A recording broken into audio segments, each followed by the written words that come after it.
Date आज 1 जून 2022। ये सब टॉपिक कंप्लीट करेंगे इस क्लास में। कल आप लोगों ने कमेंट में किया, एक क्वेश्चन मैंने पोस्ट किया था, तो आपने उसके बारे में कहा था कि एसएलआर के थ्रू बैंक कैसे क्रेडिट देते हैं गवर्नमेंट को। एक क्वेश्चन पूछा था, कई ने कमेंट भी किया था, आंसू नाम के बच्चे ने और किसी और ने भी, विवेक ने भी शायद किया था। तो देखो, आपने सीआरआर और एसएलआर के बारे में पढ़ा होगा। कैश रिजर्व रेशो, ये क्या होता है? ये कैश में बैंक क्या होता है, अपना कुछ परसेंट ये निर्धारित करती है आरबीआई। अभी लगभग 4% के लगभग है। तो लगभग जितना भी बैंक के पास पैसा होता है, मनी होती है, 4% वो आरबीआई के पास रखते हैं कैश में। वो होता है सीआरआर, कैश रिजर्व रेशो, जैसा इसके नाम में। इस पे ना तो आरबीआई कोई भी इंटरेस्ट नहीं देती, ब्याज नहीं देती, कोई फ़ायदा नहीं होता। रखती क्यों है? मान लो बैंक फेल हो जाए तो इस पैसे में से कुछ जो कस्टमर हैं बैंक के, उनको कुछ पैसे दिया जा सके। एक होता है SLR, statutory liquidity ratio.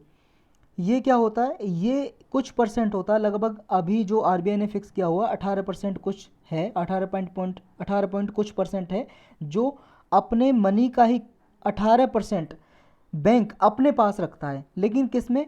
Cash में रख सकता है, गोल्ड में रख सकता है, और आपके गवर्नमेंट अप्रूव्ड सिक्योरिटी या गवर्नमेंट सिक्योरिटी बोल लो। अब जो ये गवर्नमेंट सिक्योरिटी है, ये क्या भाई साहब? एक पेपर है, इस पे लिखा होगा गवर्नमेंट सिक्योरिटी कितने की होगी, इस पे पैसा लिखा होगा मनी, मान लो 10,000 करोड़ की है, 10,000 करोड़ की गवर्नमेंट सिक्योरिटी है।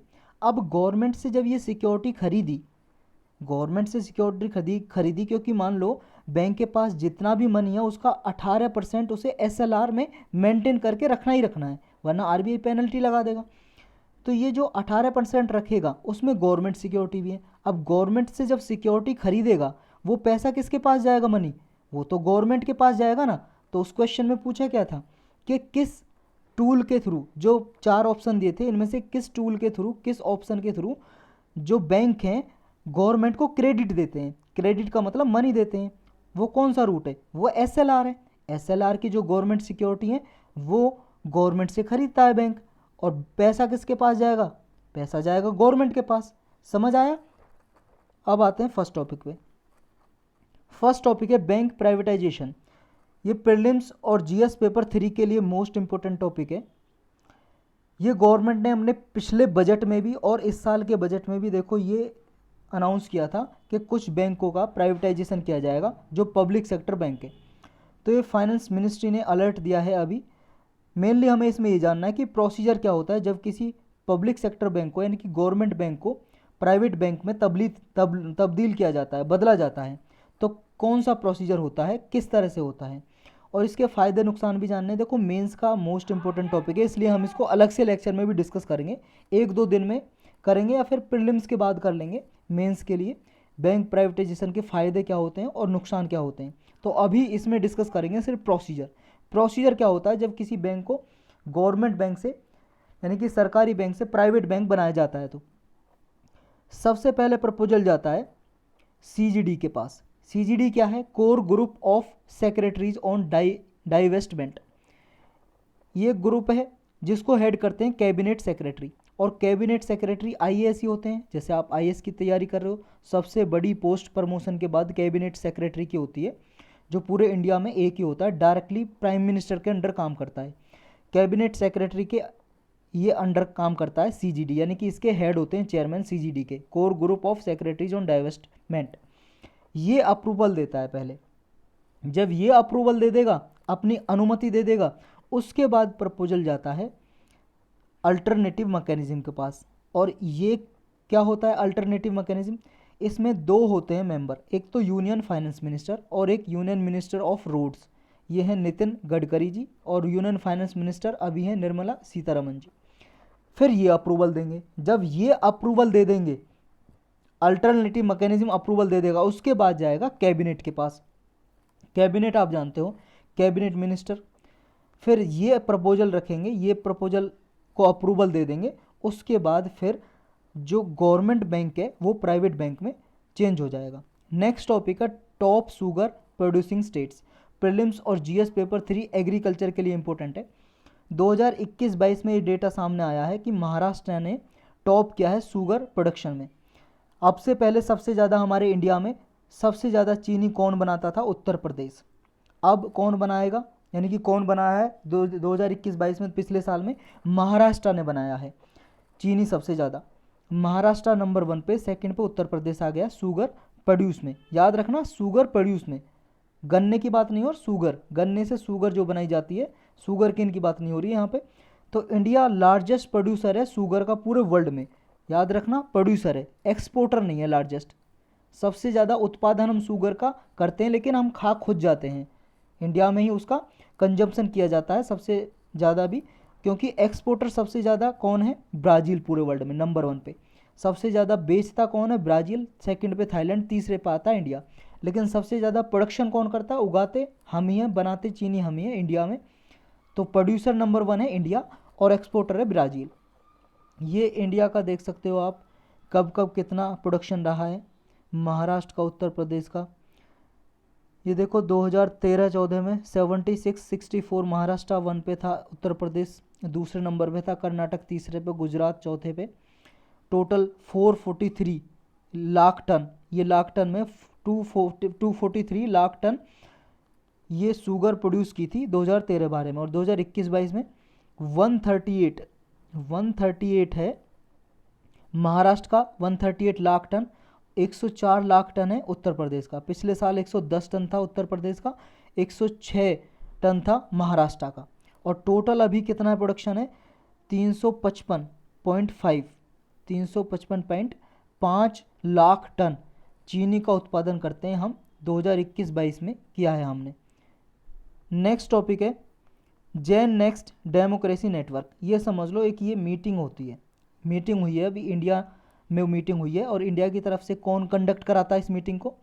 Indian council for cultural relation. Prelims और जीएस पेपर 2 के लिए इंपॉर्टेंट है। ये जो काउंसिल है, Indian council for cultural relation, ये कराती है कंडक्ट।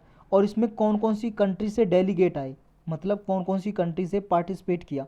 घाना से, अफ्रीका में कंट्री है। बांग्लादेश से, पेरू साउथ अमेरिका में है। नेपाल जानते हो आप, ब्रुनई साउथ ईस्ट एशिया में, नॉर्वे आपको पता है यूरोप में। ये कंट्री से डेलीगेट आए, पार्टिसिपेट किया। यहाँ से यूथ आए, नौजवान आए, डेमोक्रेटिक कंट्री है ये, यहाँ से इंडिया में पार्टिसिपेट करने का है। और इंडिया में जब पार्टिसिपेट करने के लिए आए इस प्रोग्राम के थ्रू, जिसे Indian council for cultural relation conduct कराती है, तो ये उन्हें बताती है कि हमारे इंडिया की डेमोक्रेसी कैसे काम करती है, कैसे फंक्शन करती है, इंडिया की हेरिटेज क्या है, विरासत, कल्चर, संस्कृति क्या है, इनके बारे में अवगत कराती है जो भी डेलीगेट आते हैं। यानी कि एक तरह से इंडिया की हेरिटेज, कल्चर को प्रमोट करना है और इंडिया की डेमोक्रेटिक फंक्शन के बारे में लोगों को बताना है, वर्ल्ड में जागरूकता फैलानी है। जो ICCR है, Indian council of cultural relation, ये क्या है?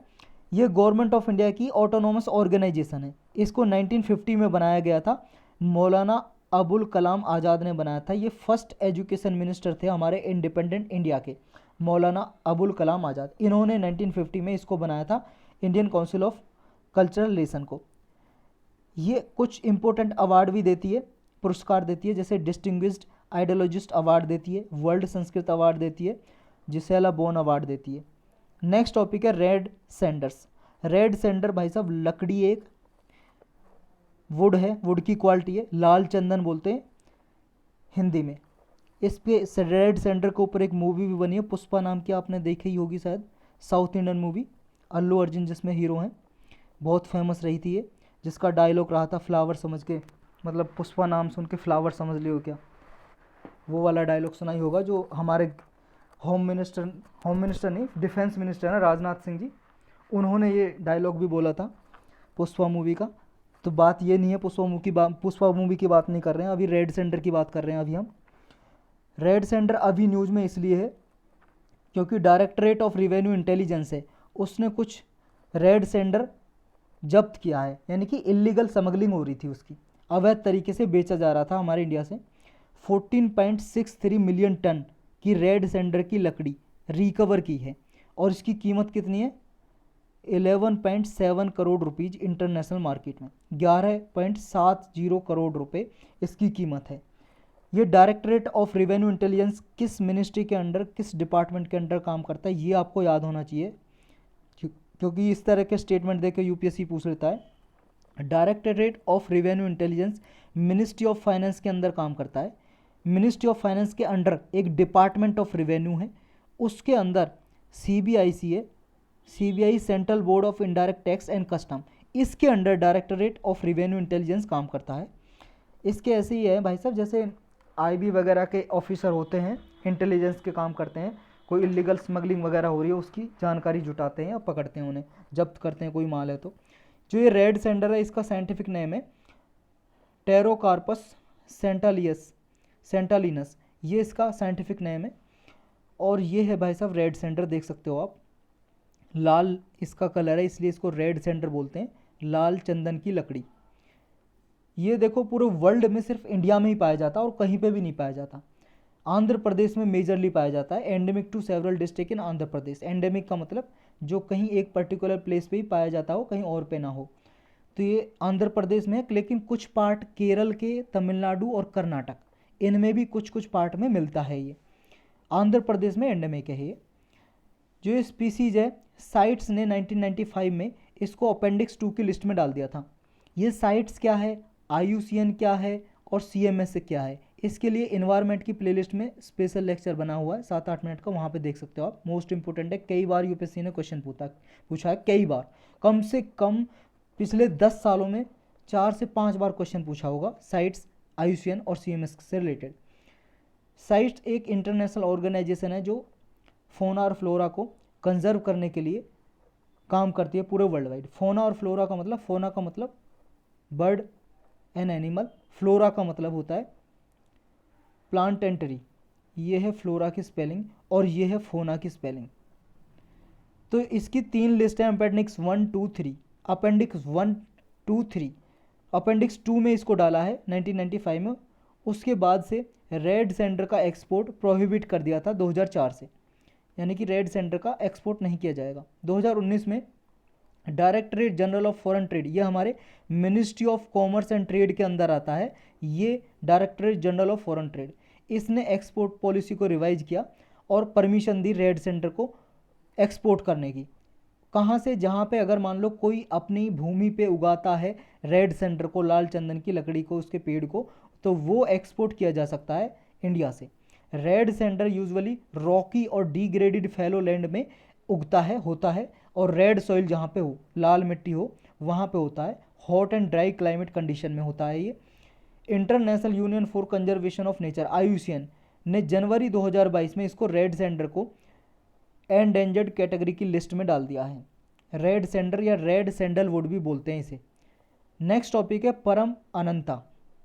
ये सिर्फ प्रीलिम्स के लिए इंपॉर्टेंट है, मेनली वैसे GS पेपर 3 के लिए इंपॉर्टेंट है, साइंस एंड टेक में पूछा जा सकता है। मेनली मेंशन किया हुआ है यूपीएससी ने सिलेबस में, ये कि जो साइंस एंड टेक के टॉपिक हैं उसमें मेंशन किया हुआ है कि सुपर कंप्यूटर वगैरह से रिलेटेड रिसर्च वगैरह, उनके बारे में भी मेंस में क्वेश्चन पूछा जा सकता है। तो ये सुपर कंप्यूटर है परम अनंता, किसका, इंडिया का लेटेस्ट सुपर कंप्यूटर है। कुछ दिन पहले हमने देखो परम पारुल नाम का एक सुपर कंप्यूटर पढ़ा था, इंडिया का ही था भाई साहब। अब परम अनंता एक नया सुपर कंप्यूटर बनाया है जिसकी स्पीड कितनी है, 838 टेराफ्लॉप, 838 टेराफ्लॉप्स इसकी स्पीड है। सबसे फास्टेस्ट सुपर कंप्यूटर कौन सा है, देखो कल ही न्यूज आई है, USA ने सबसे फास्टेस्ट सुपर कंप्यूटर बना लिया है, सबसे फास्टेस्ट। इससे पहले ना, कल से पहले जापान का था फुगाकू नाम का, जो हमने कुछ दिन पहले डिस्कस किया था, फुगाकू नाम का, और इसकी स्पीड कितनी थी, 415 पॉइंट कुछ पेटाफ्लॉप, और 1000 टेराफ्लॉप में कितने होते हैं, 1 पेटाफ्लॉप। और इंडिया का जो सुपर कंप्यूटर है ये परम अनंता, ये 838 टेराफ्लॉप है, यानी कि 415 से भी ज़्यादा, 420 गुना ज़्यादा फास्टेस्ट जापान का फुगाकू सुपर कंप्यूटर है, जो कल से पहले नंबर 1 था पूरे वर्ल्ड में, सबसे ज़्यादा स्पीड। लेकिन कल USA ने डेवलप कर लिया एक सबसे फास्टेस्ट सुपर कंप्यूटर, सबसे ज़्यादा तेज चलने वाला सुपर कंप्यूटर, जिसका नाम रखा फ्रंटियर नाम का सुपर कंप्यूटर है, जिसकी स्पीड कितनी है, 1.1 एक्साफ्लॉप। ये एक्साफ्लॉप कितना होता है, देखो 1000 टेराफ्लॉप में होता है एक पेटाफ्लॉप, और 1000 पेटाफ्लॉप में होता है एक हेक्साफ्लॉप, यानी कि लगभग 3 से 4 गुना ज़्यादा फास्टेस्ट सुपर कंप्यूटर है यूएसए का जापान के फुगाकू से। तो अब नंबर 1 पे कौन सा है? फ्रंटियर यूएस का। नंबर 2 पे फुगाकू। फिर यूएसए के आते हैं सीरा वगैरह है एक, और समिट है और सीरा है। फिर चाइना का आता है सनवे और टियानवे 2 करके, ऐसे सुपर कंप्यूटर आते हैं। तो ये आपको ये 2-3 याद होने चाहिए कम से कम, फास्टेस्ट कौन है और कितनी स्पीड है लगभग। ये जो सुपर कंप्यूटर इंडिया का बनाया है परम अनंता, ये आईआईटी गांधीनगर में कमीशन किया गया है। जो गांधीनगर में इंडियन इंस्टीट्यूट ऑफ टेक्नोलॉजी है, जो भाई साहब बीटेक वगैरह कराता है, वहाँ पे ये रखा गया है। और नेशनल सुपर कंप्यूटिंग मिशन है उसके अंदर बनाया गया है। नेशनल सुपर कंप्यूटिंग मिशन है जो ये मिनिस्ट्री ऑफ इलेक्ट्रॉनिक्स और ministry of science and tech ने मिलकर ये चलाया था। इसके अंदर सुपर कंप्यूटर वगैरह बनाना, ये जॉइंटली डेवलप किसने किया है? सीडेक ने डेवलप किया है। Indian institute of technology Gandhinagar, IIT Gandhinagar ने मिलकर सीडेक के साथ ये डेवलप किया है, बनाया है। सीडेक क्या है? Centre for development of advanced computing. और जो परम अनंता है, ये देखो सीडेक का ये कंप्यूटर नवंबर 2021 में बनाया था, परम सिद्धि अल। ये परम सिद्धि अल है जो ये इससे परम अनंता इसकी रैंक से नीचे है, क्योंकि जो परम सिद्धि ये सुपर कंप्यूटर है जो 102 नंबर पे आता है पूरे वर्ल्ड में फास्टेस्ट, हमारे इंडिया का परम सिद्धि करके। जो सुपर कंप्यूटिंग मिशन है, जो नेशनल सुपर कंप्यूटिंग मिशन, उसके अंडर अब तक 15 सुपर कंप्यूटर डेवलप किए जा सके हैं, मतलब इंस्टॉल किए जा चुके हैं, डेवलप करने के बाद भी कमीशन किए जा चुके हैं, यानी कि स्टार्ट किए जा चुके हैं, जिनकी टोटल कैपेसिटी है स्पीड 24 पेटाफ्लॉप। सोचो जापान का और यूएसए का कितना फास्टेस्ट सुपर कंप्यूटर है जो एक्जा बनाया अभी, मतलब फ्रंटियर बनाया है, जिसकी 1.1 कुछ एक्जा फ्लॉप स्पीड है। इंडिया का सिर्फ पेटाफ्लॉप में 24 सारे मिला के। और सुपर कंप्यूटर तो आप जानते हो क्या होते हैं? आपके घरों में कंप्यूटर है, मान लो लैपटॉप या कंप्यूटर या आपका मोबाइल है, अगर आपको कोई कैलकुलेशन करनी हो, कंप्यूटिंग करनी हो, मान लो कोई क्वेश्चन निकालना हो, अगर आप मान लो बहुत बड़ी संख्या दे दें और उसको गुना करना हो लाखों करोड़ों में, और भी ज़्यादा संख्या दे दें, तो आदमी को 10 जन्म भी लेने पड़ जाएंगे तब भी वो नहीं होगा कैलकुलेशन। लेकिन वही काम कंप्यूटर सेकंडों में कर देता है। लेकिन सुपर कंप्यूटर वही काम और भी कम समय में कर देता है, सेकंड से भी और कम समय में। और सुपर कंप्यूटर से देखो हेल्थ से रिलेटेड बहुत लगभग हर फील्ड में काम आता है सुपर कंप्यूटर। वेदर फोरकास्टिंग में भी, मौसम की भविष्यवाणी करनी हो सुपर कंप्यूटर के द्वारा की जाती है। ऐसा कोई काम नहीं है लगभग साइंटिफिक, मतलब जो साइंस में यूज होते हैं, जहाँ पे साइंस यूज होती है, जहाँ पे सुपर कंप्यूटर का यूज ना हो। तो मेनली यूपीएससी क्वेश्चन कैसे पूछती है कि सुपर कंप्यूटर के यूज पूछ लेगी, एप्लीकेशन। एप्लीकेशन मतलब यूज, प्रयोग कहाँ कहाँ पे। तो ऐसे क्वेश्चन लगभग ना ऑल ऑफ द अबव होते हैं कि सुपर कंप्यूटर के यूज समझ लो कि लगभग हर फील्ड में, जो साइंस की कोई भी फील्ड है, हर फील्ड में सुपर कंप्यूटर का यूज किया जा सकता है। नेक्स्ट टॉपिक है यूनिफॉर्म सिविल कोड इन उत्तराखंड। ये प्रीलिम्स और जीएस पेपर 2 के लिए इंपॉर्टेंट है, मेंस के लिए बहुत ज़्यादा इंपॉर्टेंट है। लगभग हर 5 साल में 1 से 2 बार क्वेश्चन इसका पूछ ही लेती है यूपीएससी, लगभग हर साल भी पूछ लेती है इनडायरेक्टली, लेकिन 5 साल में 2-3 बार क्वेश्चन पूछती है। देखो मैं पहले भी बता चुका हूँ और कई बार आपको लगभग हर दिन ही बताता हूँ यार, यूपीएससी के प्रीलिम्स के भी और मेंस के भी लास्ट ईयर के क्वेश्चन पेपर डेली देखा करो, डेली 1 घंटे तो सिर्फ इसलिए दे दो कि आप प्रीलिम के क्वेश्चन देखोगे, 1 घंटे इसलिए दे दो कि मेंस के क्वेश्चन देखोगे। पिछले 10 साल के 2012 से देख लो, 2012 से मेंस के क्वेश्चन देख लो, और प्रीलिम के देखो आप 1995 से।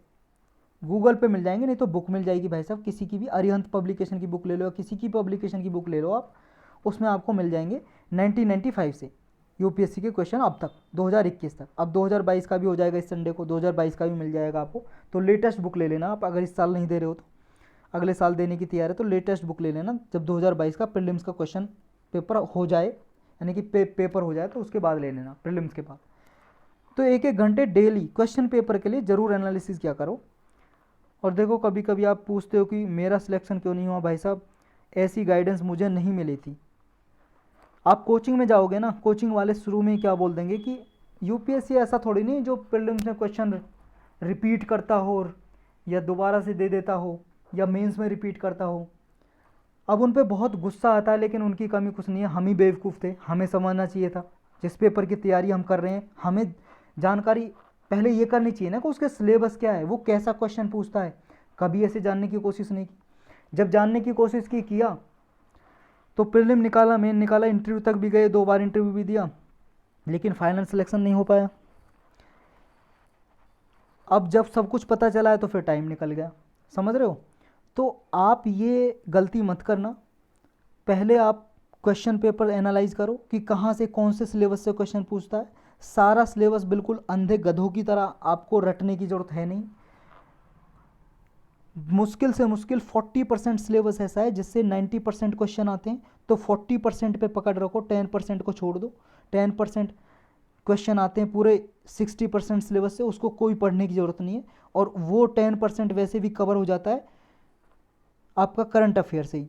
आप अगर एक न्यूज़पेपर डेली पढ़ोगे तो आप ये फॉलो करोगे, आपको खुद पता लग जाएगा। मेरी बात मत मानो, क्योंकि हमने भी जैसे पहले मान लो कोचिंग की थी, तो टीचर क्या बोलते थे, जैसे कहीं पे सेमिनार लग रहा है तो वहाँ पे जाते थे देखने के लिए, जाते हैं ना स्टार्टिंग में। जैसे दिल्ली गए थे तो दिल्ली में सेमिनार वगैरह लगते थे अच्छे अच्छे बड़े बड़े कोचिंग के, तो सेमिनार में जाने का बहुत शौक होता है बच्चों को, हमको भी था। जाते थे वहाँ पे बताते थे टीचर, क्योंकि वहाँ पे तो इसलिए सेमिनार कराया जाता था ना, वो बताते कि उनका कोचिंग सेंटर बेस्ट है और कोचिंग के बिना हो ही नहीं सकता यूपीएससी। और कोचिंग यूपीएससी में कोई भी टीचर, आप फेमस टीचर देख लो भाई साहब, बहुत अच्छे अच्छे कोचिंग सेंटर हैं।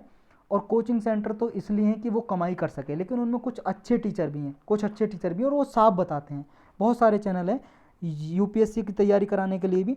जैसे देखो, मैंने ये चैनल बना रखा है, जो मेरे व्यूअर हैं, जो लोग इस चैनल को देखते हैं, तो चैनल की एनालिसिस दे देता है यूट्यूब कि इस चैनल को जो देख रहे हैं, मेरे इस चैनल को, और किस चैनल को ये देख रहे हैं। जो आप लोग इस चैनल को भी देखते हो सिंपल सीएससी, और कौन कौन से चैनल को देख रहे हो, ये सारी एनालिसिस यूट्यूब मुझे दे देता है। तो उनमें बहुत सारे चैनल हैं, जैसे एक द्विवेदी द्विवेदी एजुकेशन करके है, मुरुनाल पटेल सर का है। मुरुनाल पटेल सर तो बहुत ही फेमस है और बहुत अच्छा इकोनॉमी के बहुत अच्छे टीचर हैं।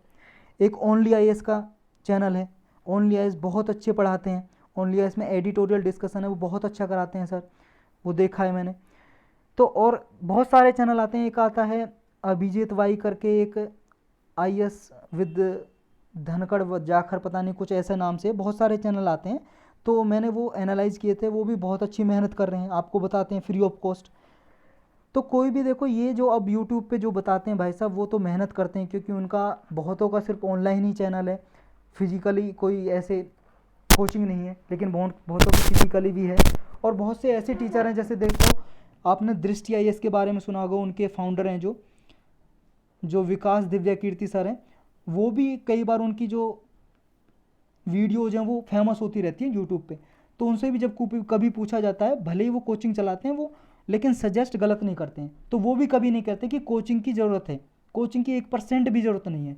और भी बहुत सारे सर हैं, जैसे आशीर्वाद सर हैं, एक बहुत अच्छा पढ़ाते हैं, वो अनअकैडमी पे पढ़ाते हैं, वो भी बहुत अच्छा पढ़ाते हैं। तो उनसे भी आप कभी पूछोगे, वो भी नहीं। बहुत सारे सर हैं, बहुत फेमस फेमस सर हैं जो पढ़ाते हैं, आप देख सकते हो। मैं तो अभी भाई साहब 1.5 साल से 2 साल से लगभग पढ़ा रहा हूँ, तो मुझे तो इतना एक्सपीरियंस नहीं है, वो तो बहुत सारे सालों से पढ़ा रहे हैं, लगभग 10 15 20 सालों से। और बहुत टीचर ऐसे भी हैं 25 30 सालों से पढ़ा रहे हैं, तो बहुत एक्सपीरियंस है। उनसे भी आप पूछोगे तो कोई आपको ये नहीं बोलेगा कि कोचिंग की ज़रूरत है। हाँ, कोचिंग में आप जाओगे तो भाई साहब वो अपनी कोचिंग की थोड़ा बढ़ाई करेंगे, प्रशंसा करेंगे, ताकि कोचिंग में बच्चे आएँ, उन्हें तो बिज़नेस चल रहा है, उनको बिज़नेस है, कमाना है उनको। तो आपको ये बता देंगे कि ये सब कुछ यहाँ से आता है, ये पढ़ लो, ये कर लो, तो फिर आप कोचिंग कहाँ से लोगे? उनका तो बिज़नेस बंद हो जाएगा ना। अब ये रेड सेंटर हमने पढ़ लिया था, कौन से पे थे, परम अनंता पे चल रहे थे, वो भी कंप्लीट कर लिया था हमने। यूनिफॉर्म सिविल कोड पे थे, यूनिफॉर्म सिविल कोड के बारे में भी डिस्कस किया था कुछ, कि इसे यूपीएससी बहुत बार पूछता है, लगभग 5 सालों में 2 बार तो पूछा ही है, और लगभग हर साल इनडायरेक्टली पूछता है, और लगभग हर साल और हर महीने न्यूज़ में रहता है यूनिफॉर्म सिविल कोड। आर्टिकल 44 में दिया हुआ है हमारे संविधान में, वो कहता है कि स्टेट ये एंडिवर करेगा, प्रयत्न करेगा, एंडिवर मतलब प्रयत्न, ट्राई करेगा कि यूनिफॉर्म सिविल कोड लेके आए। यूनिफॉर्म सिविल कोड के बारे में पॉलिटी की प्लेलिस्ट में डिटेल में आप लेक्चर देख सकते हो। इसका मतलब ये होता है कि चाहे कोई भी धर्म का, जाति का आदमी हो, सबके लिए जो सिविल कोड है, यानी कि जो सामान्य सामाजिक समाज को हैंडल करने के लिए लॉ कानून है, वो सबके लिए समान हो। जैसे अभी देखो मैरिज के लिए, धर्म के लिए अलग अलग कानून है, तो ये तलाक के लिए अलग अलग कानून है, ऐसे अलग अलग ना हो, एक कानून हो सबके लिए। तो उत्तराखंड ने स्टेप लिया, एक कमेटी बैठाई है सुप्रीम कोर्ट के रिटायर्ड जज की अध्यक्षता में। तो ये कमेटी रिपोर्ट देगी, तब उत्तराखंड यूनिफॉर्म सिविल कोड लागू करेगा या नहीं ये देखेगा। बस इतना ही न्यूज़ में था इसके बारे में। नेक्स्ट टॉपिक है यूनिकॉर्न, ये प्रीलिम्स के लिए मेनली इंपॉर्टेंट है, जीएस पेपर 3। यूनिकॉर्न क्या है ये जानना है बस आपको। इंडिया 100 मार्क तक पहुंच गया यूनिकॉर्न में, यानी कि 100 यूनिकॉर्न हो गया। यूनिकॉर्न कंपनी होती है, यूनिकॉर्न एक कंपनी होती है जिसकी पर्टिकुलर वैल्यू कुछ पर्टिकुलर डॉलर से ज़्यादा पहुंच जाए तो उसको यूनिकॉर्न बोलते हैं। कितनी होती है वो आगे डिस्कस करेंगे।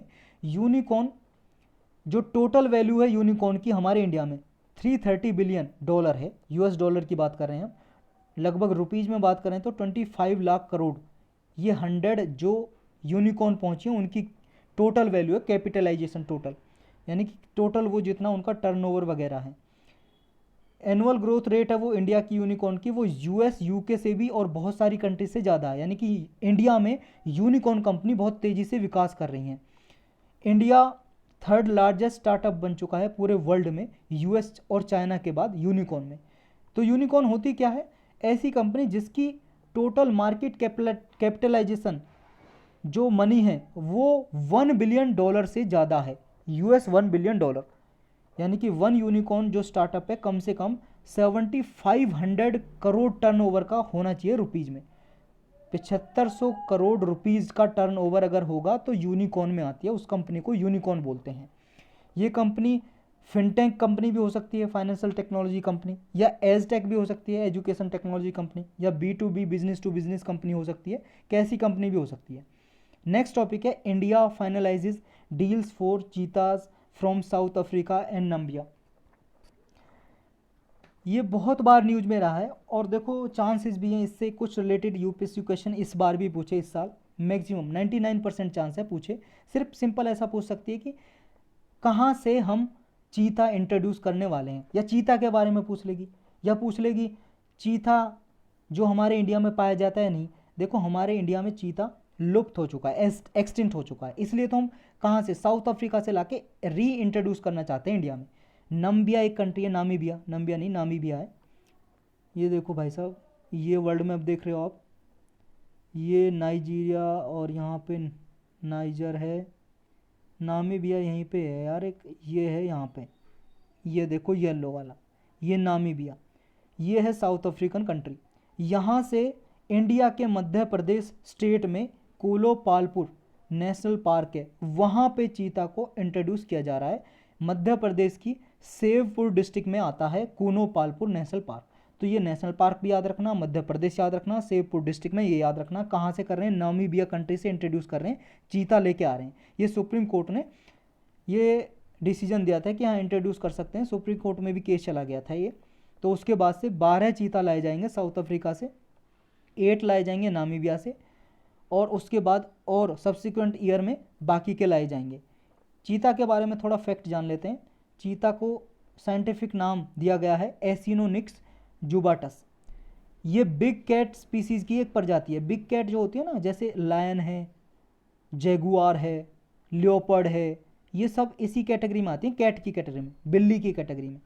तो ये बिग कैट है, तो ये चीता भी उसी कैटेगरी में आता है। और ये देखो ये 5 मिलियन ईयर से ज़्यादा पुराना है, यानी कि तब इसके एंसेस्टर रहा करते थे, पूर्वज। लगभग मियोसीन ईरा नाम दिया है 5 मिलियन ईयर एगो पहले, यानी कि 1 मिलियन में 1 लाख होता है, 5 मिलियन में 50 लाख हो गया। 50 लाख साल पहले भी ये रहा करता था, तब से इसकी प्रजाति चली आ रही है। मियोसीन ईरा नाम दिया है जोग्राफर ने 50 लाख साल पहले को, मियोसीन ईरा। ईरा का मतलब टाइम पीरियड से ही होता है। चीता है, इसको वर्ल्ड का फास्टेस्ट लैंड मैमल का भी टैग मिला हुआ है, यानी कि सबसे तेज़ दौड़ता है ये। मैमल तो आप जानते हो स्तनपायी स्तनधारी जीव, बहुत बार मैं बता चुका हूँ, अब नहीं बताऊँगा। यानी कि लेक्चर यार पहले ही देखो बहुत लंबा हो चुका है, 29 मिनट का हो चुका है। चलो फिर भी मैं बता देता हूँ।